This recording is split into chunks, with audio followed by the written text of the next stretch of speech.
Quality और consistent performance के लिए सिर्फ सिल्वर पंप्स एंड मोटर्स, नाम याद रखना। દીપાંશુએ ઠગબાજોના કારણે માતા ગુમાવી.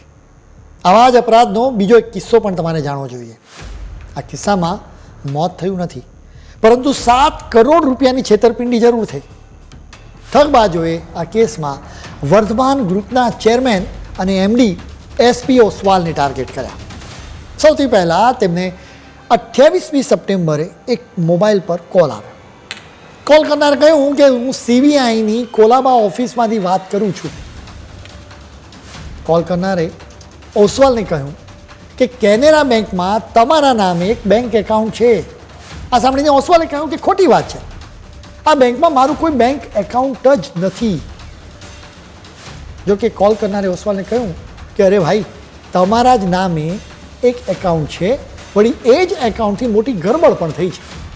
તમને ખ્યાલ છે કે ગરબડનો સીધો સંબંધ જેટ એરવેઝના ભૂતપૂર્વ ચેરમેન નરેશ ગોયલની સાથે છે. ત્યારે તમે જાણતા હશો કે મની લોન્ડરિંગ કેસમાં ગયા વર્ષે નરેશ ગોયલની ધરપકડ કરવામાં આવી હતી. કોલ કરનારે ઓસવાલને કહ્યું કે તમે આ કેસમાં એક શકમંદ છો, કેમ કે તમારા જ આધાર કાર્ડથી આ એકાઉન્ટ ખોલવામાં આવ્યું છે. ઓસવાલે કહ્યું કે તેમના દસ્તાવેજોનો કદાચ મિસયુઝ થયો હશે. સ્કેમરે ઓસવાલ પ્રત્યે સહાનુભૂતિ વ્યક્ત કરી. તેણે કહ્યું કે હું તો તમને જ બચાવવા કોલ કરી રહ્યો છું, બીજો કોઈ અધિકારી હોત તો તમે જેલમાં હોત. આ વાત સાંભળીને ઓસવાલને આ સ્કેમર પર વિશ્વાસ થઈ ગયો. સ્કેમર એક તબક્કે વિડીયો કોલમાં તેનું નામ રાહુલ ગુપ્તા કહ્યું. આ ઠગબાજોએ અધિકારીઓ બનીને ઓસવાલનું સ્ટેટમેન્ટ પણ રેકોર્ડ પણ કર્યું. આ તમામ એક્શન વખતે ઓસવાલે 24 કલાક કેમેરા સામે રહેવું પડ્યું હતું. તેઓ તેમના રૂમમાંથી બહાર જાય તો પણ તેમણે તેમનો ફોન સાથે રાખવો પડતો હતો. ઓસવાલે વિડીયો કોલમાં જોયું હતું કે ઠગબાજોએ આખું સેટઅપ તૈયાર કર્યું હતું, જેમાં અનેક લોકો જોવા મળતા હતા. તેઓ સાદા કપડામાં હતા, તેમના ગળામાં આઈડી કાર્ડ્સ રહેતા હતા.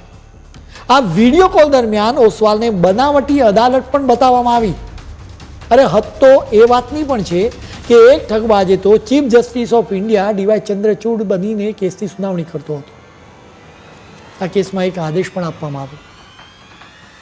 આખરે ઓસવાલને વોટ્સએપ પર આ કેસમાં આદેશ મોકલવામાં આવ્યો. સુપ્રીમ કોર્ટના આદેશથી સ્વાભાવિક રીતે ડર લાગે. ઓસવાલને અલગ અલગ ખાતામાં 7 કરોડ રૂપિયા ડિપોઝિટ કરવા માટે કહેવામાં આવ્યું. ઓસવાલની વિરુદ્ધ બનાવટી એરેસ્ટ વોરંટ ઇસ્યુ કરવામાં આવ્યું, જેના પર ઈડી અને મુંબઈ પોલીસના સ્ટેમ્પ્સ પણ હતા. આવી તમામ એક્શનના કારણે ઓસવાલ ડરી ગયા.